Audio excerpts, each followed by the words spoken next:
If you are looking for 5 minutes of commercials before you even get to the podcast, you have come to the wrong place. Man Listening is member and listener supported. If you'd like to support us, if you like what you hear, if you like commercial free, go to Patreon and help us out. Thanks so much. You can't look at somebody and know what kind of suffering they have inside of themselves, you know. What is the sound of one man listening? This is Man Listening, a fresh podcast featuring the stories of strong women who bounce back. Man Listening, because every woman deserves to be heard. Hi there, and welcome to Man Listening. I'm Stuart Watson. Mary Ann was my neighbor in Nashville a million years ago, and she and her husband Fred are superb musicians. And they opened my eyes to all different kinds of the music business. That is, they recorded in their own home, they published music, they were songwriters, they performed, and Fred worked in studios as well as on the road. And just really, really creative, interesting, great neighbors over in East Nashville a million years ago. And now they've moved around a bit and divide their time, but I have been after Mary Ann to talk to me forever, and she's a very private person, and she doesn't like to talk about her personal life, but when she sings the blues, there's a reason, there's a background, and she almost never shares it. And she had a lot of trepidation about talking to me, but my friend, at long last, Mary Ann. Where were you born? Massachusetts. And has your mother told you anything about her pregnancy, labor, or delivery? Not labor or delivery, but pregnancy, yes. And much later in life, she told me that she went to the hospital with a foot-shaped bruise on her belly where she had been kicked by my father. That's my one story of her pregnancy with me. He kicked her to try to terminate the pregnancy, or? I don't know. I mean, he was a very violent man for sure, so I don't discount that, but who knows? I mean, who knows? Did they stay married? They stayed married for 13 years, and then their marriage blew up spectacularly. How old were you when it blew up? 12. What does spectacularly look like? Violence, lots of violence. My mother fleeing the house in the middle of the night, vanishing, my father moving out. And then over that summer, he decided he was going to move back to Tennessee, and he came and got me and my younger brother out of bed in the middle of the night and said, "Come on, kids, we're going to go to Nashville. Throw some things in a suitcase."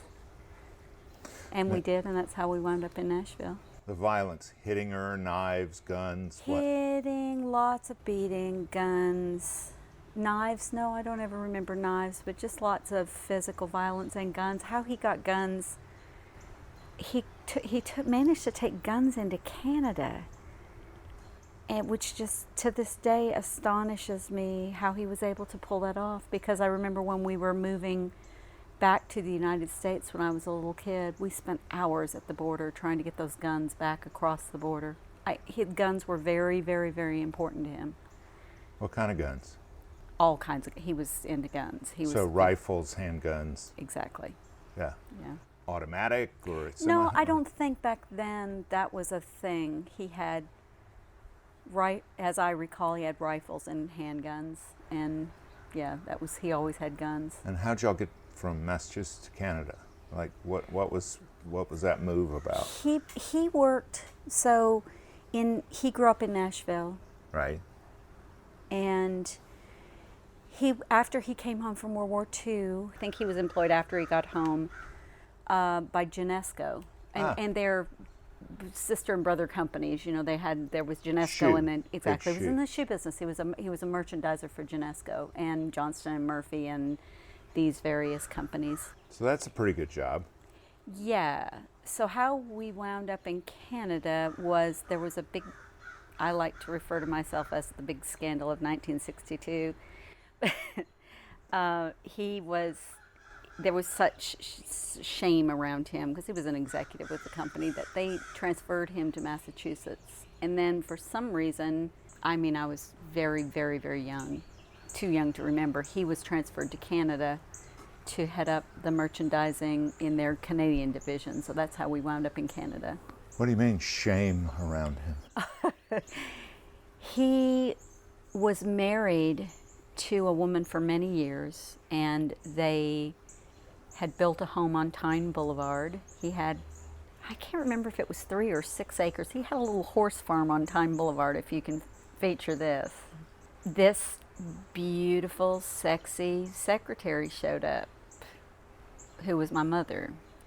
They got into a torrid affair, and she came up pregnant, which is really not the story that I was always told, but I had to kind of piece this whole thing together with the help of family. And then eventually he told me later on, filled in a lot of the blanks, but back in those days, the only way you could get a quickie divorce was to go to Reno, Nevada, and you had to become a resident, I guess, of the state for 6 weeks before you could actually get a divorce. So they went to Nevada. He vanished with his secretary. And he was not to leave the state. Of course, they left the state immediately and drove all over the Southwest for 6 weeks until they could show up and get their quickie divorce. And then he showed up back in Nashville, and apparently just all hell broke loose. Because, he shows up with his pregnant young wife and presents divorce papers to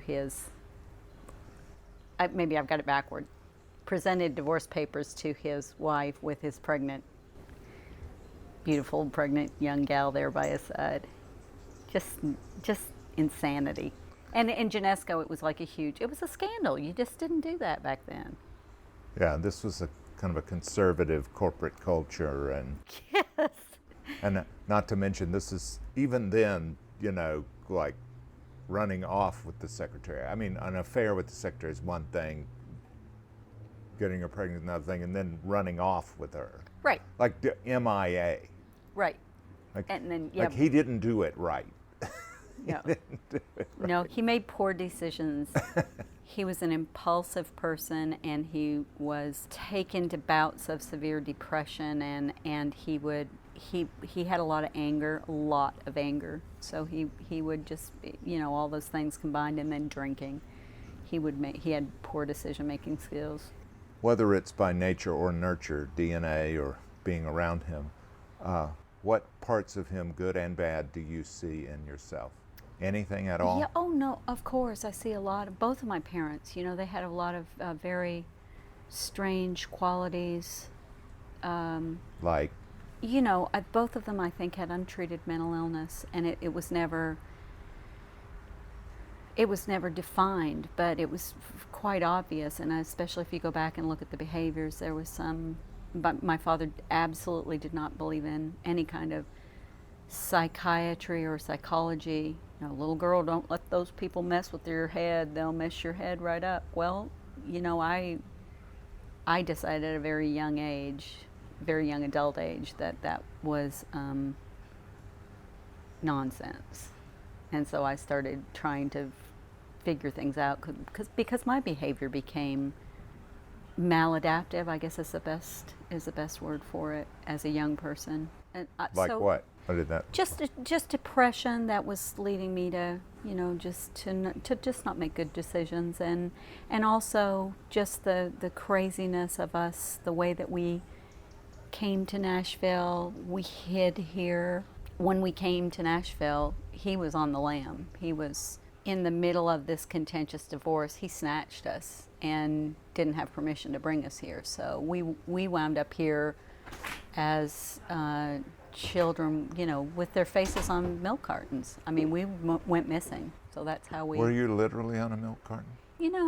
I say that. I don't I don't know that we were. I mean, I know we were reported as missing, and whether our faces actually showed up on the milk cartons or not, I don't know. But we were reported to the agencies. And how did your mother respond to all that? She hired mafia people to kidnap us back when she found us. And how does one go about contacting the mafia? Are they in the Yellow Pages? No, they lived in our neighborhood. So she knew them. She wasn't. No, we knew this family very well. She knew who to call. She knew who to talk to. Yeah. And so then that led to my father arming me and sending me around with a briefcase everywhere with a gun in it. What kind of gun? Just a handgun. What kind of handgun? I have no idea. Was it big? No, it wasn't. It was a, who knows, some kind of revolver with no instruction. Just if somebody tries to snatch you or your brother, shoot to kill. Those were my instructions. I mean, I'm telling you, real pure insanity. The stuff that you just like, you can't make it up. I mean, it's just so insane. And when I look back on it, I have talked very little about this in my life. And how old were you when you were expected to shoot to kill? 13. Had you ever fired a gun? Never. So did you know how to point and shoot? Sure. That's all the instruction I got. So there's no safety on this gun or anything else? No. Not to mention. No. Yeah. I mean, just... But this seemed like a plan. Everything, to be honest with you, everything was so crazy that the next crazy thing that happened just seemed like, okay, this is... It took me a long time to realize as an adult that really life doesn't have to be this insane, that other people don't grow up in houses with this kind of insanity just swirling around at all times.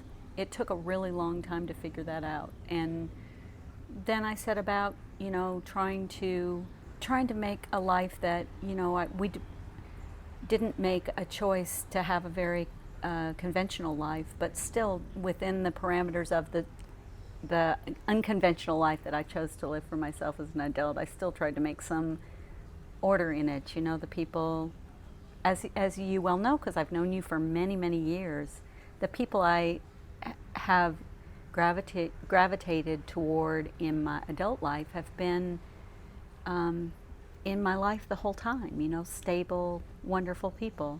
They don't kidnap you. Well, and not only don't, they are people who have not inflicted that kind of crazy on their kids, and they're just the people.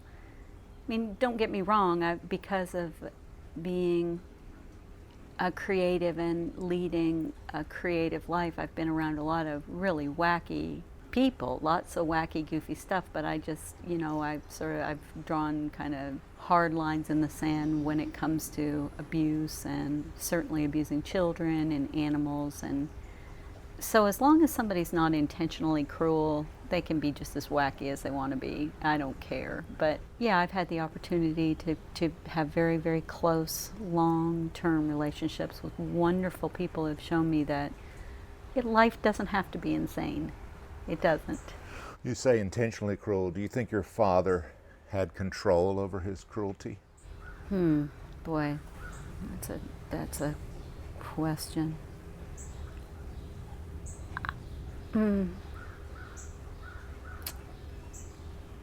Maybe at times, but I think more likely he was driven by some dark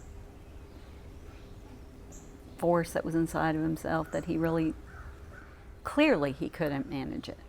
Clearly he couldn't. Well, it didn't seem to work out great for him either. No, he drank himself to death. He died of cirrhosis, but it took him to the age of 88 to drink himself to death. I think he had PTSD from his childhood, because he too had a father he described, my grandfather, as being physically very brutal. They became very dear friends toward the end of my grandfather's life. I have very fond memories of our grandfather coming to visit us. He was just a sweet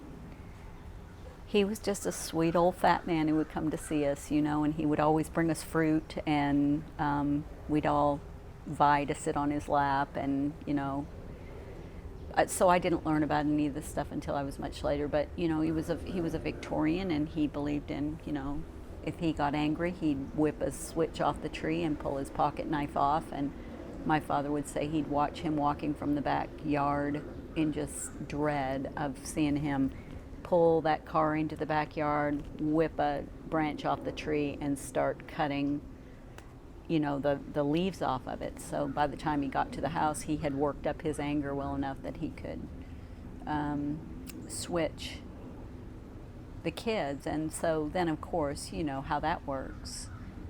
Then we got switched and, you know, beaten with any number of things that my father could put his hands on. The worst one was a shoe sole that he carried home. So they would have these sample shoe soles that they would put on the wall in the manufacturing part of it, I guess. You know, there's this big long wall full of these shoe soles, and he had a giant one.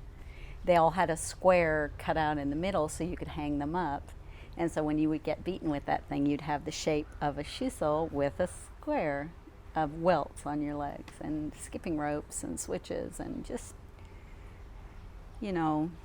So a jump rope was not a play toy, it was something to whip your kid with. A skipping rope, I guess probably the worst beating that I ever got was my mother was in the hospital, and I stepped out in front of a car and almost got hit by a car, and it frightened him so badly. And he was so angry with me that when I got home, I started running from him because I knew what was coming, and the first thing he found in the yard was a skipping rope and just grabbed me by the arm and just beat me with the skipping rope. So, you know, just welts up and down the legs, you know, just awful, awful stuff. And I guess I haven't answered your question about good and bad stuff that I got from my parents. Well, no, Sorry. I mean, you're saying that there's a certain kind of mental illness that is by virtue of living around that and also DNA. But you're also telling me your parents never got a diagnosis. No. My mother late in life was diagnosed with depression, and I think it's clear that both of my parents were depressed, very depressed people, but they didn't seek help for it, other than my mother took some medication toward the end of her life, and my father never, and not a lot of introspection. It informed my life. I mean, I can't abide violence. I just can't abide it. You know, I don't like guns. War makes me sick. I don't like it at all. I always want to think that there's another way to get just about anything done. I think there is. If it's sometimes it's not as quick, it's not as easy, but I mean, I think there's always another way to get whatever you want done. Why are you not a drug addict? Why are you not whipping your own kids? Right. Well, I remember a very tearful conversation with my mother when I was very young, and screaming at her that I will never hit my kids. And she said, "You just wait till you have kids." And I guess I was maybe 7 or 8 years old, and I screamed at her, "I'll never have kids." And sure enough. I made certain that I never had children. How? Just made certain I never had children. You know, it's easy. You don't get pregnant. You know, I came up in a time when it's actually possible for you to not have children. My mother didn't have the luxury of that, so birth control was not readily available for her. So, You think she regretted having children?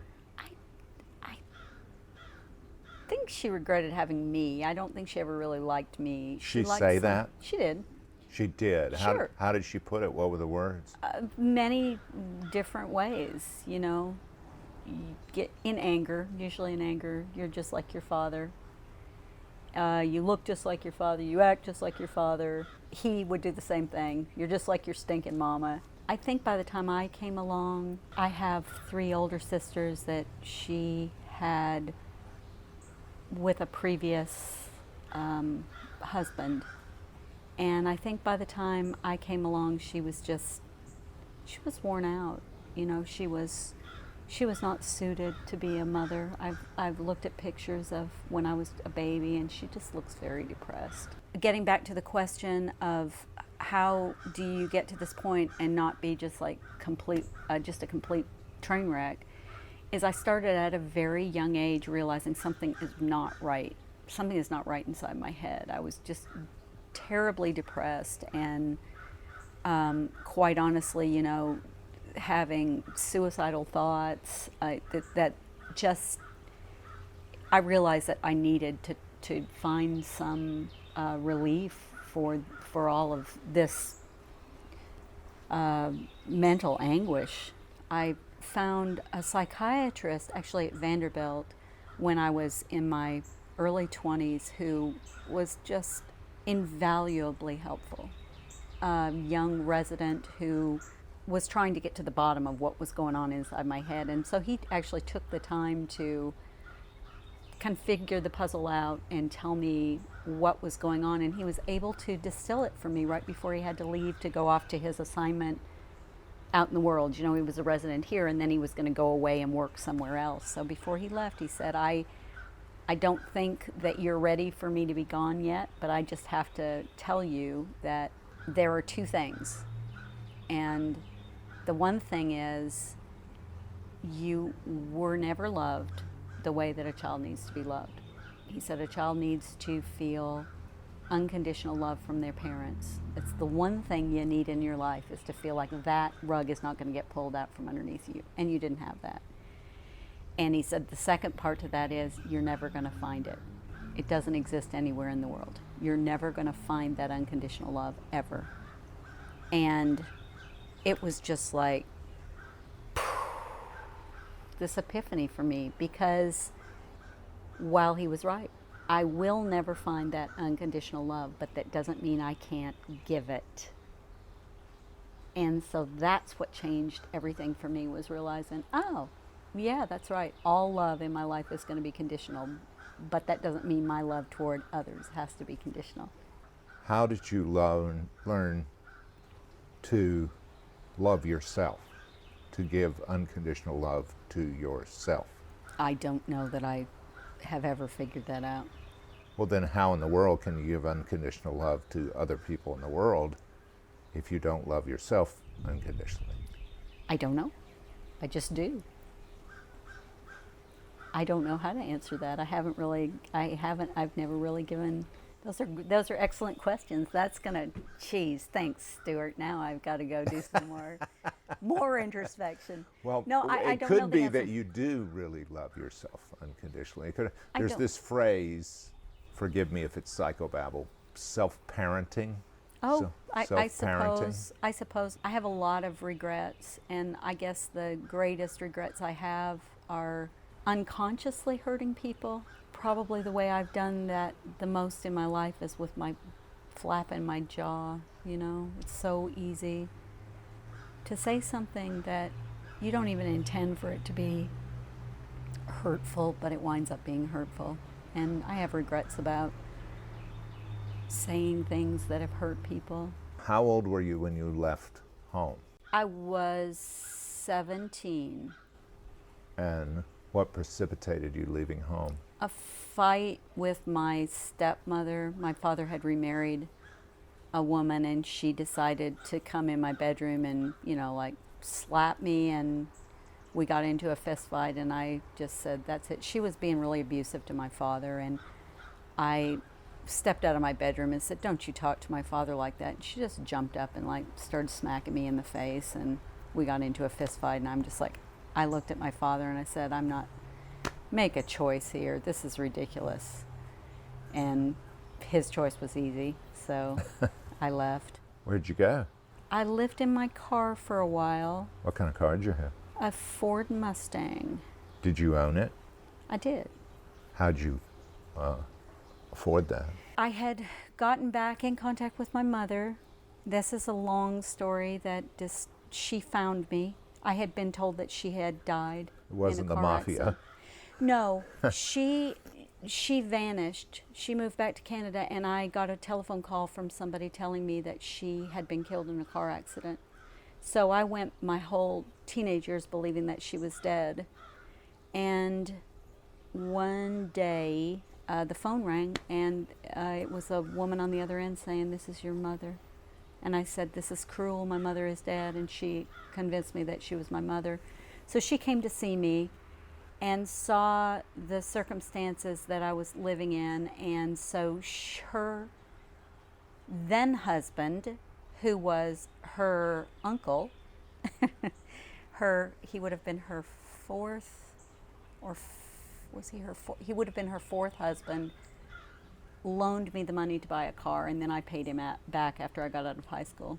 When you say uncle, He was uncle by marriage. oh, thank you. Thank God.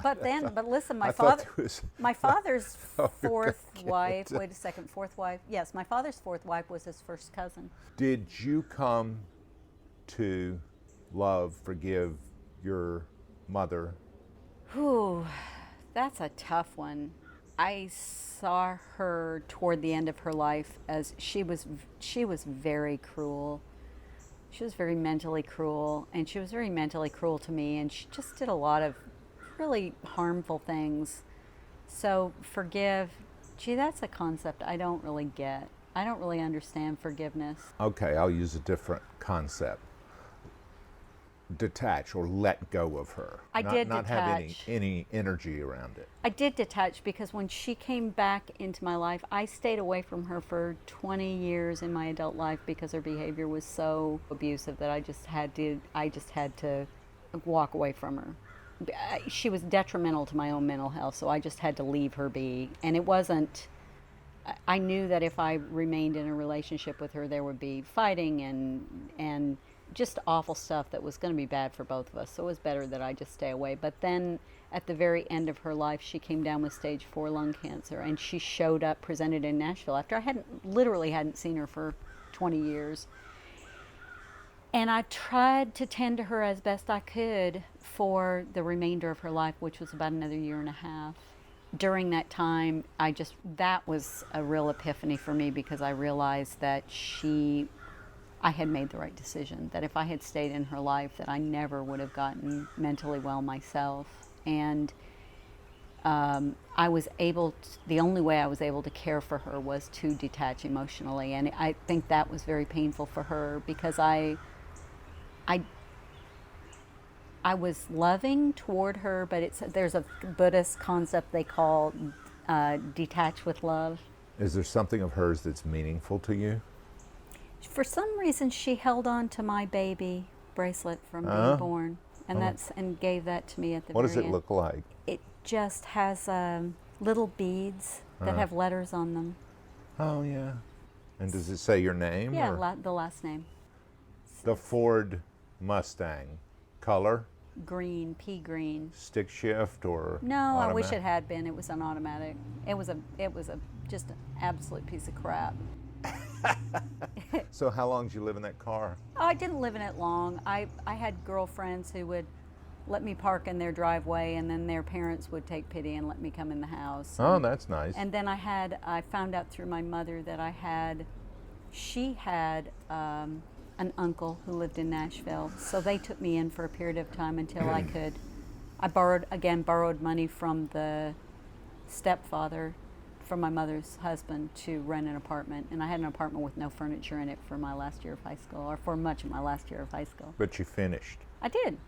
That's Sure, great. of course. That's wonderful. I wasn't, no matter what, I was going to get on with my life. It's so weird. I mean, and the layers of weirdness, if I think back on how many layers of weirdness there are, it just goes on and on and on. Sometimes I worked 2 jobs at a time and didn't get enough sleep in high school and got through it all. How'd you learn how to play guitar? I met my husband when I was 20. Where?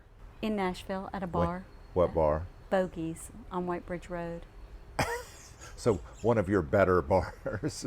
It was a music venue. Every minute that I wasn't working, if I could be out listening to music, and Bogies was a place that had all sorts of great Nashville talent, a lot of songwriters and just wonderful musicians played there. So there was every kind of original music that you could imagine was being played there. Southern soul, some of the country hit writers would play there, lots of up and coming songwriters. Pebble Daniel was my favorite, and Pebble passed, but she was, oh my gosh, she was just a wonderful Nashville staple. And did you ever see Marshall Chapman? oh, Fred, my husband, took me to see her right off the bat. He wanted that to inform me. So you asked. I adore Marshall Chapman. Yeah, he got me a guitar, and he started sending me around. First thing he did was took me to see Marshall Chapman, and he said, "You could do that, and you should pay attention to that because that's really great." And Now- then he sent me to Pebble, and then through that circle of people, I got to be friends with Vicky Carrico, who's another wonderful Nashville singer who's still at it to this day, and Jean Ann Chapman, who was another just wonderful singer who had made big hits. And See, I think, there are some industries, I think, where creatives see each other as everybody's a competitor. And what people don't realize is there are also in those very same industries people who really are, if you have a mega hit, they are just so hugely happy for you, genuinely happy for you. And people who want to offer a hand up, they don't see the new hot singer or aspiring singer as competition. I didn't get much of that from the women, honestly. There were,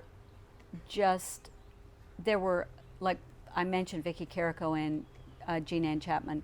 They never treated me with any of that, pissing on my head. There were a lot of women who just pissed on my head. But Jean Ann and Vicky were very supportive and encouraging. I always kind of envied watching the guys because the guys were much more cooperative in the way they worked. That's weird to hear that. I didn't see it so much from the. Well, you think of it this way. We were always the last ones to be hired for anything. You always hire horns before you hire backup singers. Well, not always, but like if there's going to be a huge band, you'll forego the backup singers to hire horns. So you're the last ones to get hired. And the horns are usually men. Right. I mean, there's usually not women. Right. And then oftentimes it was not unusual for us to get paid half of what the men got paid. And then there was always a stigma of being a girl singer, so I had to learn very early to not behave like a girl singer. What does that mean? Not knowing what key you're in, being more concerned about what you're wearing than what you're doing, not knowing music theory, not knowing not being a musician, being looked at as, a lot of the guys really resented the singers because, they would get attention and they felt like we were not trained musicians. And they didn't know that I had a lot of music training and understood theory and, really was a musician. That was not understood because a lot of them saw me just as Fred's woman who has an easy way to go because he's able to open doors for her, which it really didn't go down like that, but that's how it was perceived anyway. So it's not I don't know how it is for young women today. Back then it was not an easy road being a woman, so I don't begrudge any of the women who were covetous of their position. I mean, I think that if I look back at my life, the saddest memories that I have were of being a whipping post, and that can take many forms. It can be verbal and mental, but I mean physical certainly. And I don't ever want to be that person who's I mean, even though I'm sure that I have been cruel, unintentionally cruel, I'm sure I have been and didn't mean to be. But it's something that I've really tried not to be in my life, tried really hard not to be, and tried to be that person like you're saying that encourages other people as much as I can. It bothers Fred when I describe myself as being an also-ran, but that's how I see myself, as an also-ran, which makes me very, very happy, because that means that I was in the race. I mean, if you're an also-ran in the Kentucky Derby, that means you're a horse of great distinction. So to be an also-ran in the music business is, you know, to have had a career like some of the people some of the women I just adore. Sheryl Crow, I love her music, and I love everything about her attitude and her talent. And of course, Bonnie Raitt, I love Bonnie Raitt and Bonnie Bramlett, and there just are so many women. Etta James was a huge influence, and then there are so many people I know, you know, just from my travels around and travels around in the community. And to have success like Sheryl Crow, it's way too late. That's never going to happen. It doesn't diminish me at all that she is the huge star that she is. She deserved every minute of that. But to have just even been in the same industry and be able to be in the same record rack, in the same record store, to me is just a huge accomplishment that makes me very happy. It doesn't make me sad at all that I didn't achieve that kind of fame, and in fact it makes me kind of happy, because now at the age where I am now in my life, at any point I can just fade into absolute obscurity. I can disappear. I can become completely invisible if I want to. They can't do that. They'll be recognized for the rest of their lives. They'll never be able to be invisible. You would describe yourself as an also-ran. How does Fred describe you? How would he describe you? Well, certainly not that. What does he say? I don't think he puts a label on it. I mean, he's very complimentary of me when he talks to other people about my accomplishments, and I'm what does he say? He just, especially if anybody tries to dismiss me, he jumps to my defense. There've been a lot of people over the years who have tried to say that because Fred and I have co-written a lot, and because we've had so much collaborative work together, there are a lot of people who don't believe that I really contributed, and he is very quick to come to my defense and you know, share with people how integral I was to so much of the work that we did together, that it wouldn't have happened without a lot of the songs, a lot of the productions, a lot of things wouldn't have happened without me. So yeah. You guys being your neighbor, you guys opened my eyes to a whole bunch of facets of music that I don't think about, because I think musicians do two things. They perform live and they perform in the studio, and then they go out and promote themselves, which I guess is three things. But you guys gave me a tutorial about music publishing, about recording. You were of the era in which you don't need to book studio time or be a big deal to go down to a record company. You don't need a record company. You know, nowadays the technology is such that a laptop, a good microphone, you know, simple recorders, you know, you don't have to spend thousands or tens of thousands of dollars. And you guys recorded in your own home. Before that was cool, may I say. Well, when we didn't even realize that it wasn't a legal thing to do, like that you weren't supposed to be doing that. And I mean, really how that all came about is the act of trying to get a foot in the door for me was very, very difficult. I just beat my head against a wall, and I kept trying to come at it from different angles, and I just couldn't make anything happen. And I started writing songs and got my very first cut. And my first cut was with Koko Taylor, a great blues singer out of Chicago. She was considered the queen of the blues, and that was my very first cut. So when I got my first check for almost $1,000, I said to Fred, I'm gonna buy recording gear with this. And there was a way at the time you could buy a 12-track, half-inch tape player that was made by Tascam, and you could record a whole album on this thing, and it was $1,200. And so with my first royalty check and the money that I had saved, I was going to buy my own little reel-to-reel tape machine.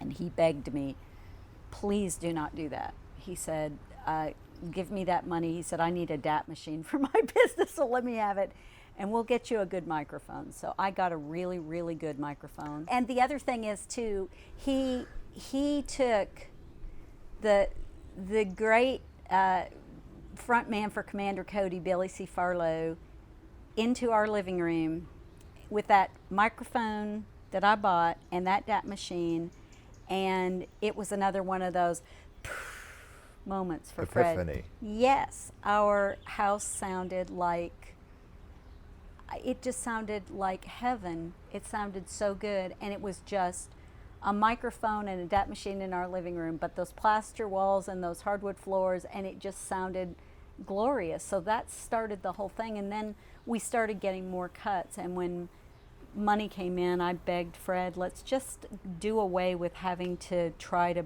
buy this expensive studio time, and let's just record here. It sounds so good here. So with our first significant money that we made in the record business, we purchased an ADAT system, so early digital tape, and we recorded, I guess Fred recorded a couple hundred records on those machines.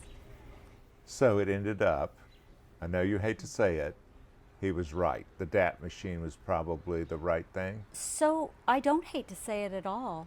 He's made very, very many good decisions that I'll always give him props for, and I've made some very, very good decisions that he will, sometimes grudgingly, but oftentimes, more often now than not, he will give me absolute props for. Because what's a good decision you made? Buying our house, real estate. I figured out real estate early on. Okay. Year you bought your house in East Nashville and the price of the house. 1988, $46,000. 2021, ever how long later, more than 20 years later, quarter century later, house is valued at? We haven't had it valued. Well, easily 10 times that much, probably 15. Easily 10 times that, and probably more. How long have you and Fred been married? How long have you been together? Well, since we're talking... We were together for 1.5 years before we married, and so this fall we will have been married 37 years. So in just a few months we will be married 37 years. Why has a marriage lasted? I always joke that neither one of us has any talent for homicide.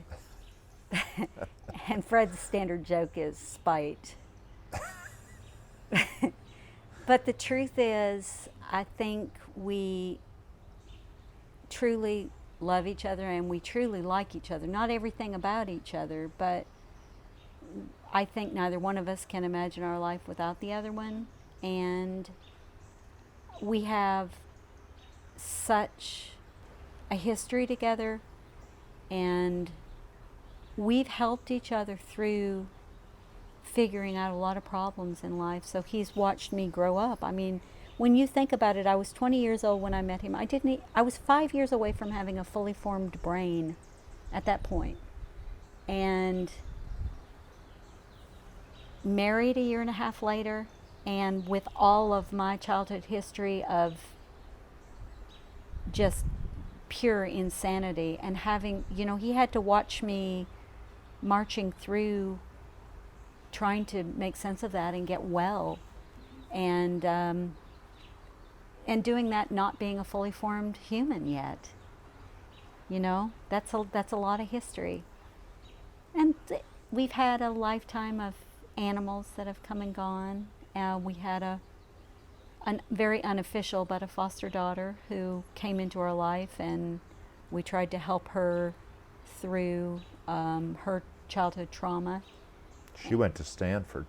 She did, and she went on to a top 10 law school, and she's a very highly intelligent, very successful person.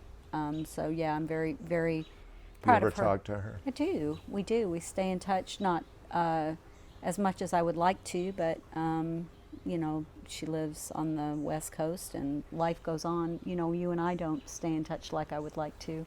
But when we talk for 2 hours. She and I will do the same thing. We'll not talk for a while, and we'll get down to the nitty gritty. But I think we just have such a long history of working together, so we have had a very unusual life of, we've been together almost 24/7 for 37 years, and only separated by the road here and there. And we've worked together on so many things side by side in the studio and live music, everything. It's a team. We're sort of one person anymore, I think. What kind of career would you have had if you hadn't met Fred? Way different than what it was, for sure. Would it have been music? For sure, but like I said, when I met him, I was actually working as an actress, and I'd been signed to be in a film that fell all to pieces. But I had a lead in a film that was to be about one of 4 women in a rock band, and the premise of it was this guy he was a washed-up manager who was going to take these girls to stardom, and that's what I was doing when I met Fred. We were in pre-production for that, and I was delivering singing telegrams for a living. So he looked at my life and said, you're being taken advantage of by the people who own this singing telegram company. They're taking 80% of the money and you're getting 20%. That's the reverse of how it's supposed to work. And so he talked me into getting headshots and learning a bunch of country standards, and he took me out into really, really rough honky-tonks and taught me, you know, you've got to learn to sing without monitors, and you've got to be able to lead a band, and he taught me all that stuff. Had I not met Fred, I would have wound up I'm sure I would have wound up in performing arts of some kind, but I don't know where it would have led me. I thought acting was going to probably be the way that would be my in. I really wanted to do music, but I couldn't figure out how to make that happen. And he is absolutely responsible for teaching me how to be a professional musician. There's no question about it. It would have been very, very difficult, if not impossible, for me to figure that out on my own.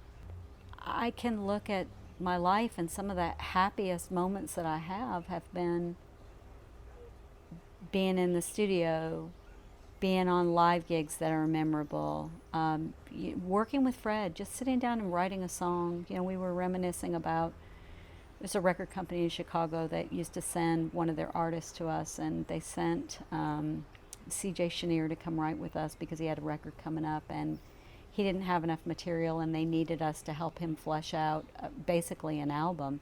We had 2 days with him, and Fred and I were just remembering this story the other night of how CJ had to come to Nashville and meet these people he'd never met before and try to write an album's worth of songs with complete strangers. And we showed up. Fred went and picked him up at the airport and took him to his hotel, and he was terrified to come to get to work. And so I finally had to get in the car, go to the hotel, go, come on, CJ, we got to go. We're burning daylight. We got to get work done. So he gets to the house, and he opens up his accordion, and he just looked like a man who was being marched to his death. And so I asked him, you know, have you got any musical ideas, anything we can start with? You know, do you have any riffs? Do you have anything?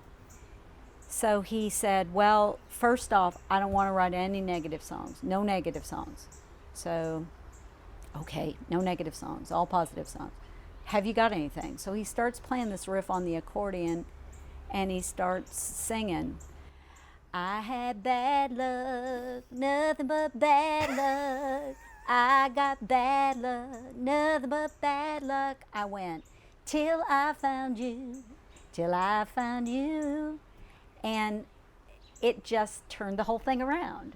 So that's where we started. And Fred was recounting that, and he was just like that you could see lightning bolts hitting CJ's head. I mean, it was kind of a magical moment. And Fred said that was a stroke of, he considers that a stroke of genius. He said that was just brilliant that came out of you. But I mean, it just, I was sitting there thinking after about the fourth time he went through it, now how are we going to make this positive?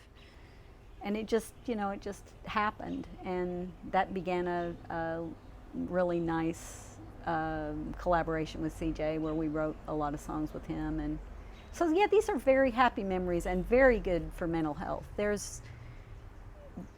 are very few bad experiences that I can recount. A few, but not many. It's mostly been wonderful.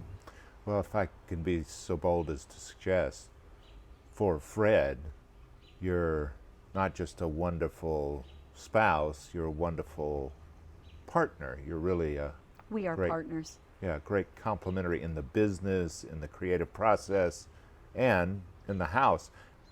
I love you, Marianne. Love you too, Stuart. And I appreciate this. You were dreading this. You have put me off. You will go to Colorado before you will sit down and talk to me.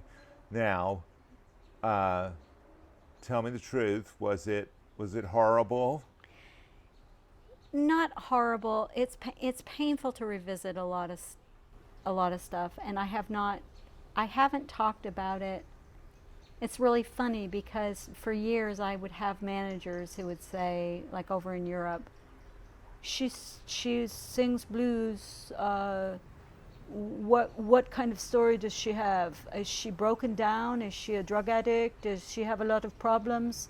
No, she's really professional. She's, healthy and looks nice. She's, no problem. Well, what can she know about singing the blues, And I never, ever wanted to use any of this because I had a manager over in Italy who would say, if you could just come up, could you just make up a story that I could tell the people?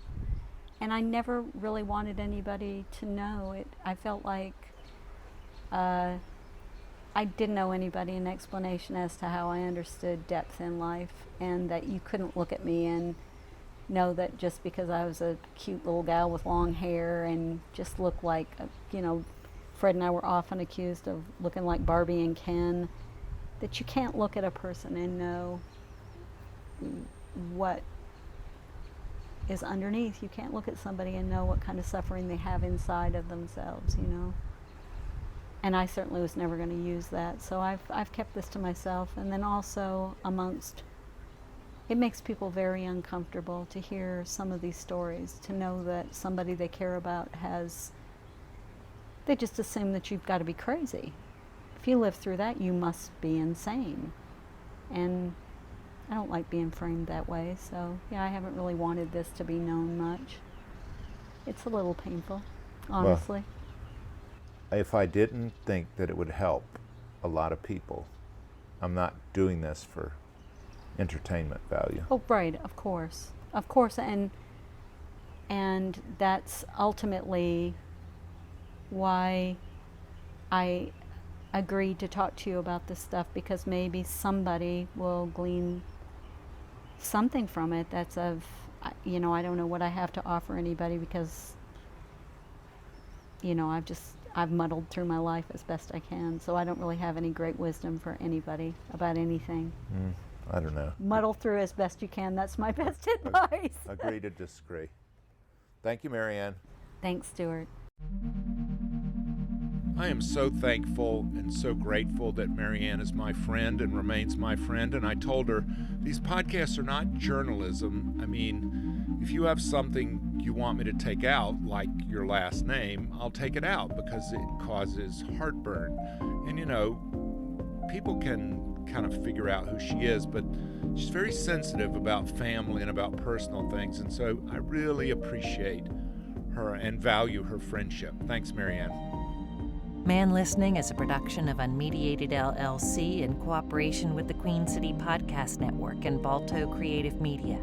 Allison Andrews at Andrews Creative and Rachel Clapp-Miller are developmental producers. Sally Higgins at Higgins & Owens tries to keep us legal. Our music is A Day at the Park by the group Pictures of the Floating World. Your announcer is Catherine Smith. That's me. Please go to our Patreon page. You'll find us at patreon.com. Look for Man Listening, one word, no spaces. We hope you'll join us by becoming a member.